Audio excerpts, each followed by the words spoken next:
Welcome to another edition of Northern Heat. And today we have two special guests. And Ges Hudon, Alex Lissandro. Yeah. I got it right. Yeah. Perfect. Good. That's a good way to start. So the discussion today is more about Ges, the Hudon family have been in this region for many, many years. You know, your grandfather was in textiles, and your father got involved in going into the carpets and with the carpet ranch and everything else. And you were there for quite a while. Yeah. And then you moved in from the retail. You moved into importing products from all over. And now you've started kind of another business. And let's just talk a little bit about that and how that's lining up with global warming and climate change. And all of that. We're going all out. Okay, so essentially you're right. We used to be retailers in the building material industry, focused a lot on flooring. It still is called the Carpet Ranch. I was born on a roller carpet, so that's all I know. There we go. I was brought up in that business. I came back from studying in Quebec in 2001. And so I took over the retail business, and I did that for about, call it 8-9 years. Enjoyed it, but I always had a knack for doing big deals. Like for me, I love big transactions, and I loved buying a lot of stuff. And then, so I started trying to take over, trying to control my own sourcing, because we were buying from distributors, and we kind of felt like we weren't being treated well, and we felt that we were paying exorbitant markups and stuff back then. So I went to Asia, backpack, landed in Shanghai, and I said, well, I got to figure this thing out. So I stayed a month in China, started making contacts in our industry and so on. And first year we imported 5 containers of laminate flooring. Last year we imported 1,500 containers. It's grown a bit. A tad, yeah. A tad. I never did the math, but it went pretty exponential. So as we were growing the import business, well, I started, I was still at the retail store, and I started noticing that my time was really, I was torn between selling to clients, people coming in through the front door, and then being on the phone and trying to do deals and selling to other stores and to distributors and so on. So we sold the retail store. It was just, I was being stretched too thin. So we built this building. We sold the building up top. We built this building here, which is a 30,000 square foot warehouse. And we started importing more and more products here, and then selling to retailers. We skipped selling to retailers after a couple of years, and we started selling to distributors. So essentially, if you look at the line, we buy directly from Asian factories. We get products developed for distributors, and then we sell that to distributors who then sell to retailers. So you've moved up the food chain. Or down the food chain. It's horizontal. Let's say it's horizontal.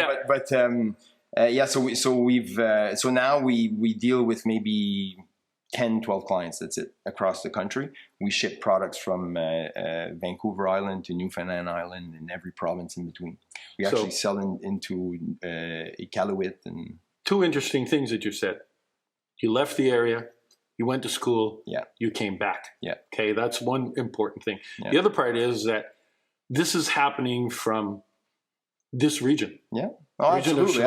Okay, and so you're shipping, you're buying internationally, you're shipping across Canada, and which is interesting because it all comes from here. Yeah, and when you look at our offices here, you'll notice everybody's on 3-4 computer screens, and our business is virtual. So you see here, and you're seeing that we have inventory and stuff. This is not 5% of our trade. This is very, very small percentage of what we do. Some of our clients ask us to have backup stock for them, so that's why we have this warehouse. But other than that, we basically negotiate with the factories, buy product, and then ship it to clients, and then invoice, and that's it. Everything's done virtually. We don't touch very much.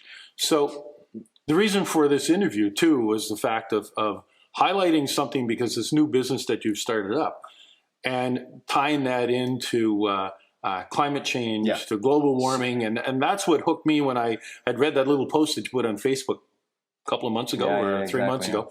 And so that's what kind of hooked me on wanting to do this interview with you, is that link. Well, that's it. So let's talk about that a little bit. So I'm a tree hugger at heart. And 2 years ago, Alex joined our team, and he's also a tree hugger. Speaking of imports. Yeah, exactly. And we do.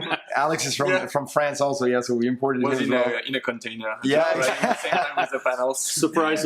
Yeah. So one day we were chatting, Alex and I, and we were saying, we have the impact that we have on the environment for the business that we do is huge. So we import products that are very bulky.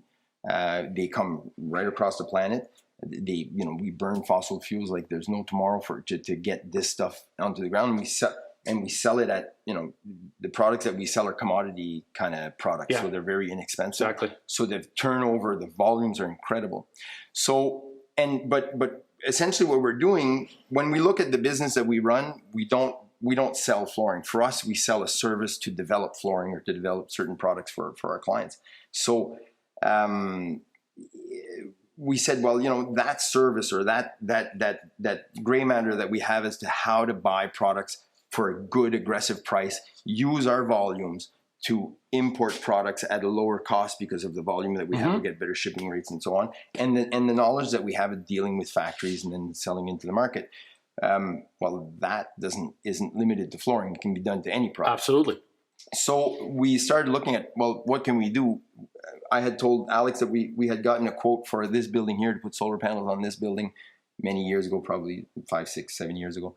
And the quote was for $195,000, and it took 17 years to pay it back for solar panels. Crazy. So there's no math, there's no way you can spin those numbers to make that make any financial sense. Yeah. So I explained that to Alex. He said, well, maybe today, because of what we do, maybe we're able to do it for cheaper. So Alex, I said, yeah, that's a good idea. Yeah, I turned around and I kept, selling flooring. Alex started looking into panels and started really getting educated as to how they work, what we need to do and the technologies that we need to apply and so on. And then he came back and he said, you know what? We could do it for 8-year payback, and it would cost about $65,000. So everything's cut. Yeah. There's a part of that that's because technology got better, prices have gone down, but the biggest part is we're dealing directly at factories. Whereas this industry, the solar panel industry, has a lot of people in between it, and most people buy, we call it job lots. So an electrician that'll go and install these products, they'll buy, a pallet of panels or so on. And that's what we have here. A pallet here, we buy it by the container load.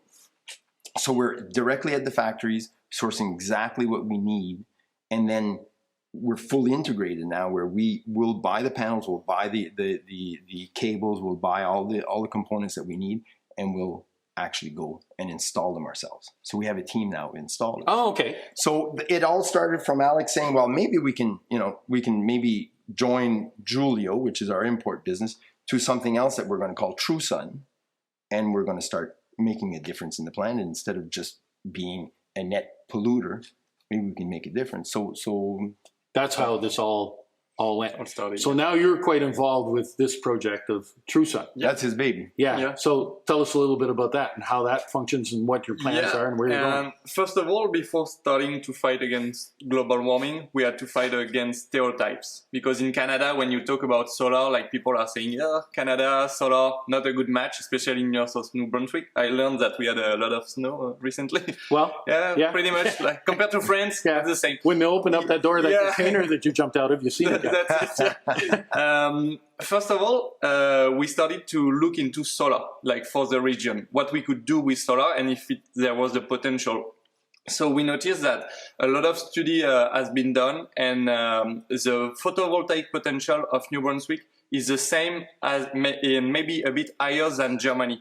Germany was the first producer of solar energy for like 10 or 15 years. Now they are in the fourth position because China and US take that over, and India as well. So we said like we had a lot of unused land. It's why we recommend all the time to install ground panels like the ground rack or the canopy you saw earlier to maximize that potential of space we have and that production.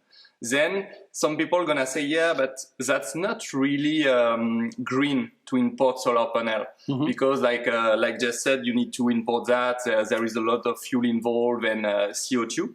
But we did some study with our engineers, and we also noticed that it takes only a year and a half to reimburse like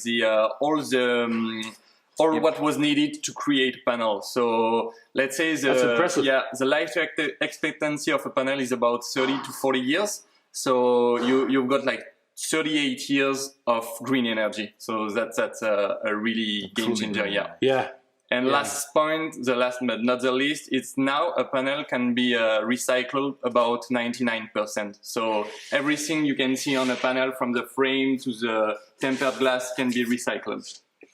Well, and if you tie all that stuff in, then it gets rid of the stereotyping. Because we need to start changing our thought process. We need to start looking at things in a different way. And the biggest hindrance or the biggest problem that we have when we approach people for solar panels is they'll say, well, I've done the math before, and there's no way that that's profitable. So our concern is, it's green, it's going to help the environment, it's going to offset what we've been causing to the environment for hundreds of years. But we still, to sell it, we have to have an economical or financial argument. So the way we're doing it, we're selling full systems, fully installed and everything, at about 2/3 the price of what is on the market now, if we do it on a per kilowatt basis compared to what competitors are doing. So that difference, which is huge, but that difference is what makes it from something you do because you're a tree hugger to now something you do for financial gain. Yeah. If we can give you a tool where you can reimburse the power that you consume for your house or your commercial building, and that on its own it's going to pay itself within 10 years, that makes financial sense.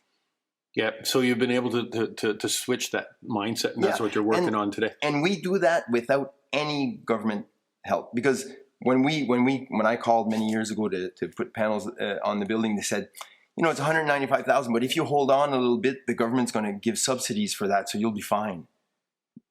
Well, it was about 7 years ago, so we've been waiting for 7 years. Government hasn't. No. But if the project or if the product or for what you're selling can't stand on its own without governmental help, you don't have much of a product to sell, right? So essentially, now we're able to do it. So when we meet customers, oftentimes they'll say, well, maybe I'll wait and maybe the government will give us subsidies. So I always give that example, and I say, we've been waiting for 7 years, and we've never gotten any. Well, it's like last week or a couple of weeks ago, we did an interview with Kevin Glenn. And so Kevin's working very hard with a group of people to try to educate the younger generation, because that's important to go through.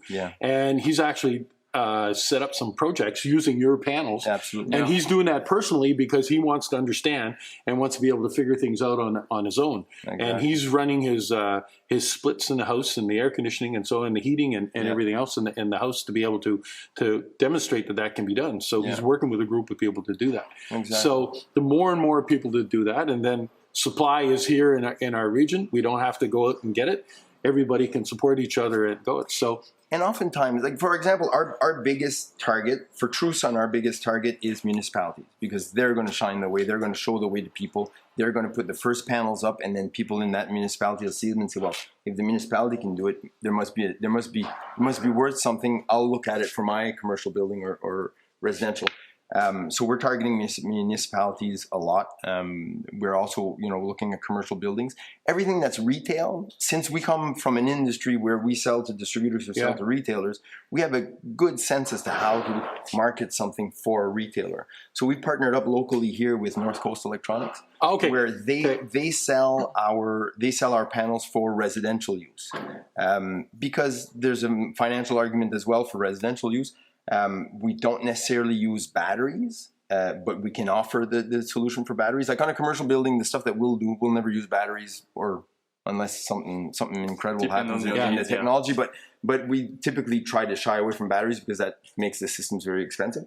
But on a residential or camps or whatever, what North Coast is selling, they can use batteries as well. So we're partnering up with people both domestically and internationally for certain parts of our systems. And that's the main part of the industry about solar. We need to educate people, and that's why we really like to work with Kevin, because he's trying to bring that awareness about solar panels. Because when you arrive and talk about solar, maybe 90% of the people gonna think, yeah, I need a backup of battery. I don't have the space, or I don't want the battery in my house.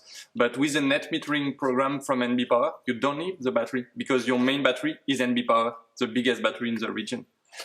Well, it's, you know, we're hearing more and more about this, and my hat's off to both of you for bringing this into our region. And again, at the same time of your thought process, as you mentioned, well, Ges, of how you migrated to this. That's excellent. And thank you. Again, my congratulations is to both of you for pushing this along. And again, you know, you've got guys like Kevin that are pushing up the young people and trying to educate them. All of you together will make this happen. So we hope. Continue on the great work. Thank you very much appreciated. Thank you very much for doing this interview today. And there we are with another edition of Northern Heat this week, where you hear the stories that haven't been discovered yet.